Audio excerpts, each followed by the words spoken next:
Hey all, so we're about a month, more than a month on since I picked up my old bike because of stuff with the Exo Boost. I've not had time to do anything other than clean it.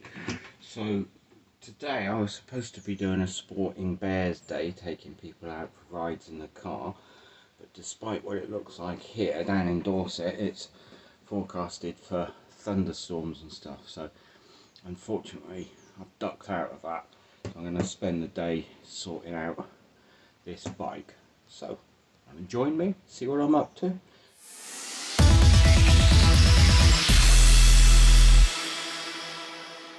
I've not made up my mind yet whether I'm going to put this bike up for sale or keep it. I think what I'll probably do is get it insured and ride it for a bit and then make up my mind.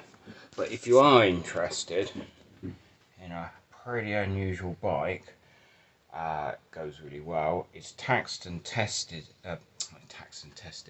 It's tax and MOT exempt now, so it'll be absolutely dirt cheap to put on the road. Anyway, if you are interested in something like this, give me a shout, because I'd really, if I'm going to sell it, I'd much rather sell it to someone who's genuinely interested in it and will sort of use it and maybe even move it on a stage. So the first thing to do is I need to have a good look over the bike, because I've not used it for years. I can't remember if there's actually any problems. And then I've bought stuff to do a basic service. It runs 2 batteries, because it's quite high compression. It needed an extra battery, so the starter motor is a 24 volt thing. So 2 new batteries, and then basic. Got some new plugs for it. New filter, fresh oil, fresh fork oil. First thing I'm going to do is just have a look around and check. Just check basics and things are actually moving. That's free enough. Amazes me, the tyres are still pumped up actually. Bracket's not the best in the world. Maybe I might make a new bracket for this. This is one of the things I was really chuffed with. It looks all holy. That's all of those have got bolts welded on the back. Like nuts I welded on the back, so you can change the position of the pegs. Right. Yeah, exhaust. I might get the exhaust off. I have bought some high temp paint, so I might get the exhaust off. Can't remember if the dash is working at all. This I'd 3D printed. This must be really early in my 3D printing career. I've got fluid. I'm going to put new fluid in the brakes. I did notice we got a, I don't know if you can see there, the bracket holding the oil cooler on is broken, so I need to make a new one of those or weld that up. I think that's about it, so I think it's time to get stuck in. I think what I'll do first is get the carbs out, because I can remember that being a bit tight, so I think I'll get that job done first. Right, hopefully that camera's in the right place. Catch all the fun and games.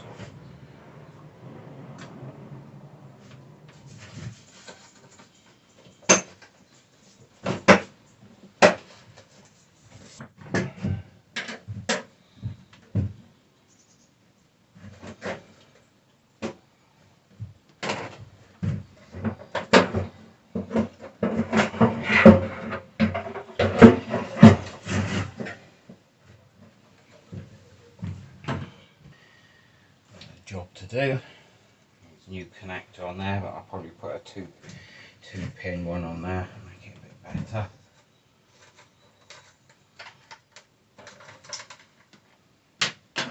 So these panels, it's got a few cracks in, which is not really surprising for the age they are. What I will do, see, I've obviously tried doing a bit of plastic welding on the back of there in the past, but I've got this, you call it like plastic welding kit thing now that would do a much better job of that. So I think anything needs working on, I'm going to put to this side. Okay, one of the things I liked about this bike, one of the things I did when I originally built the bike, was I try to make things quite easy to get to, because I'm at the carbs already. So I think, if I remember correctly, I need to take these filters off first. And they could do with a clean as well. So in theory, I should kind of know what I need, and I should bring everything out here. Out here being, I'm in the trailer, by the way. But I find if I do that, I end up with lots of the tools I don't need, and few of the ones I do need. So I kind of don't bother anymore. I just get what I need as I go along. Okay. So it definitely needs a bit of a clean, that one, doesn't it? Nice K&N. And then of course, you have to be a different screwdriver for that one, but Phillips.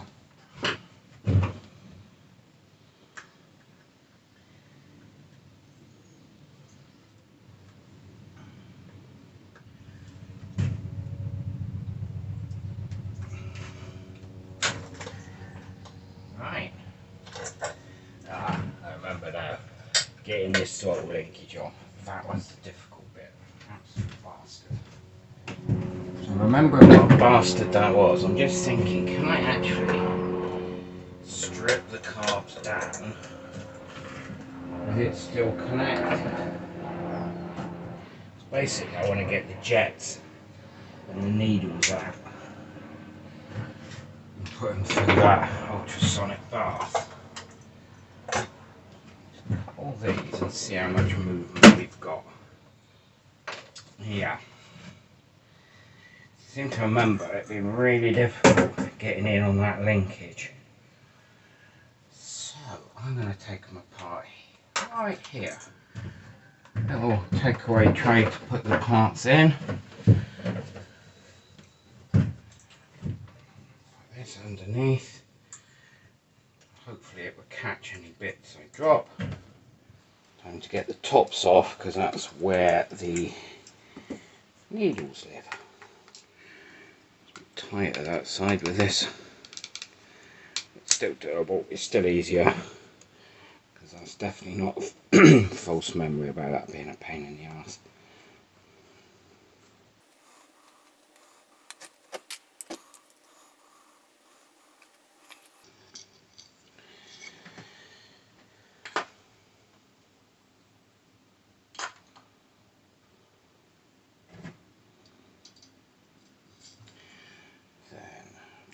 Have is a slide with a needle on. I will put, I don't think there's any point in putting the slide through. I will put the needles through. These go to one side. And that's it really. I'll give all this a squirt through with carb cleaner as well, and it'll squirt down these various holes. But it looks pretty clean in there, which is good, because that's the bit. I see my ultrasound cleaner's not. I've got an ultrasound cleaner for cleaning transponders, so it's not big enough to put a set of carbs in.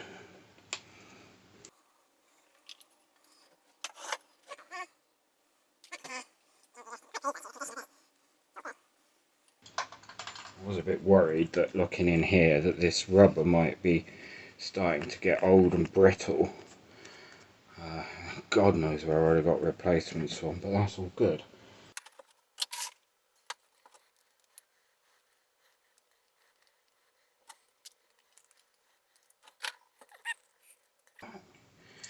Jet out. I remember with these. Jet, I keep calling it a jet, don't I? It's a needle. Oh, Christ, it looks like a needle. There is. When I'm putting this together, there is a sort of a flat keyway bit on there. You have to make sure that's sits correctly in, as your needle's all kind of in the wrong position.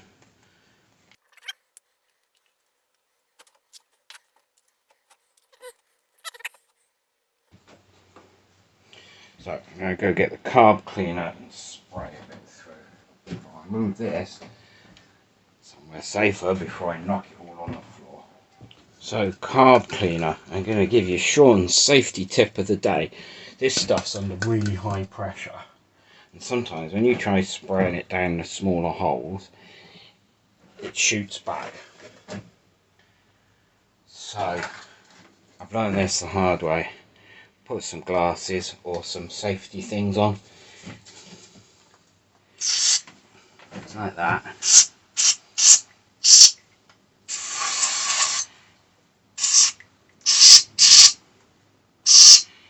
You don't want this stuff going in your eyes.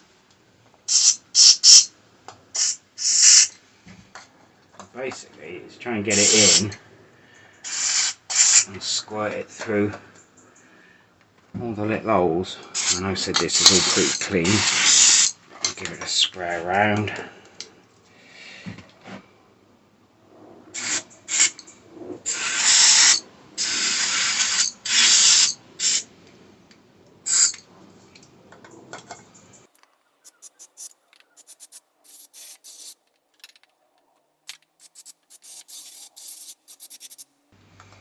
Outside's all pretty clean actually, so I'll give it a quick little.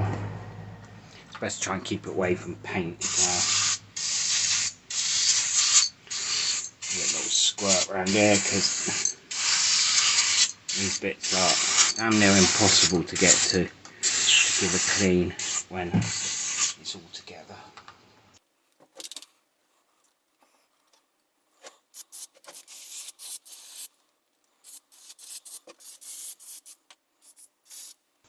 I've just noticed is there's 2 O-rings missing. So were they always missing, or have they fallen off today?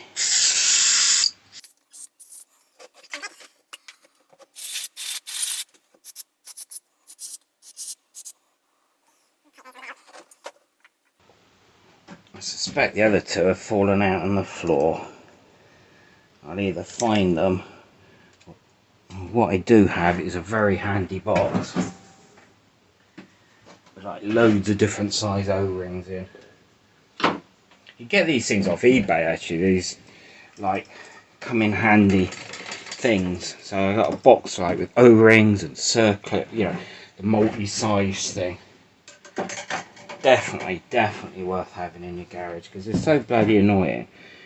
Well, I find it so annoying if I can't do something, finish a job, because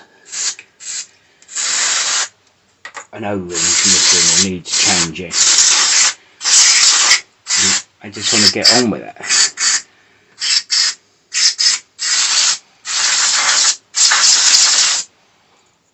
Ta-da, I've actually managed to find things. Put that down in the diary, make it a bank holiday. That's the one that came out. That's the ones I've just found. So I found some O-rings on the floor, but not the ones I'm looking for. So this is what I'm mumbling about. So I got sets like this for O-rings, circlips, R-clips, let me think, copper washers, all those sort of things that are fairly cheap and you sometimes need to replace as you're going along. So having these is brilliant. So I'll find the right ones in there because I've been looking for 2 minutes. They've not jumped up and bitten me in the arse, so I'm fed up with looking. Alright, now back to having 4 O-rings to go in the top. So before I go upstairs to get those bits in the cleaner, what I'm going to do is get the oil draining out, and I can just leave that draining. So I'll be fairly sure have all the old oil is out.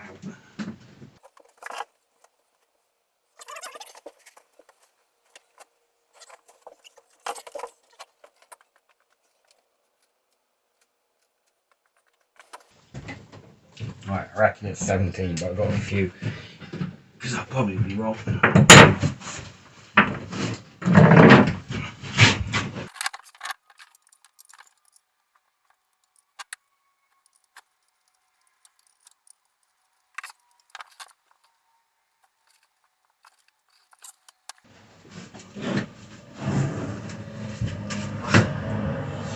Good job I put some paper down.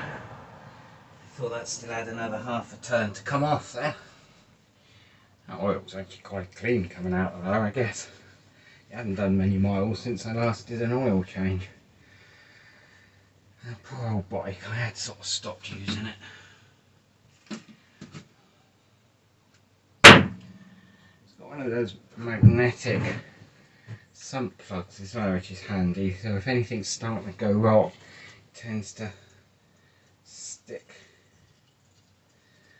And that is, apart from a few tiny little bits, perfectly clean, which is good news. Because the idea is that catches any bits that are flying around inside. So if you start chipping teeth off of gears or whatever, the evidence will be there. It's nice and clean. And that's what I was saying about copper washing. Set of copper washers, I can put a nice clean washer on there, because the one that's on there is looking a bit sorry. Yeah, so this is what I'm muttering about, like with these sort of sets of stuff. So there's my little tray of different size copper washers. And it's like a £5 off of eBay. So a little search through, and we got the right size copper washer to stick on there. All good news. Okay, so I've got the end pipe off. I get the down pipes off now, because looking at these again. Nice new coat of paint, won't do them any harm at all.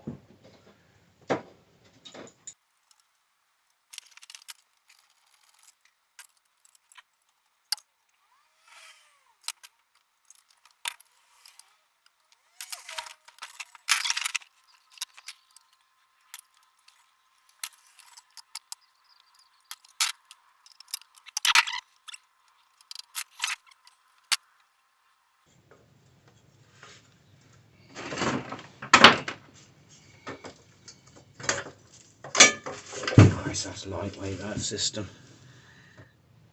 Right, there you go, let's get that out of the way. In fact, let's sort the oil out, I think. Get rid of that before I knock that lot over. So the oil filter on this is slightly odd. It's not a cartridge one. If I remember right, I need to take that plate off. I don't know if Suzuki just did things differently, or whether the sort of cartridge ones came in a little bit later. Anyone knows, leave a comment. It's always interesting to know, isn't it?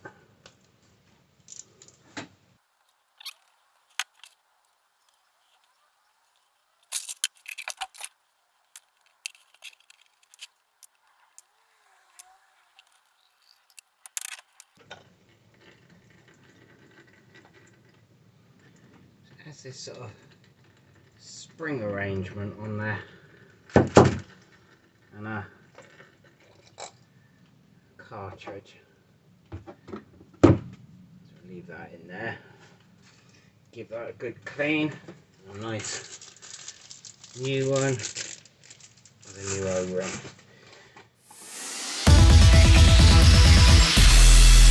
Hi, thanks for getting to the end of the video. If you're not already subscribed, please do so now. Just hit the subscribe button and then hit the bell button, and that way YouTube will tell you when there's any new videos. We've got some big plans ahead for the channel, including possibly a car build from scratch. So if you want to get involved with that, now's the time to subscribe. Cheers then, bye.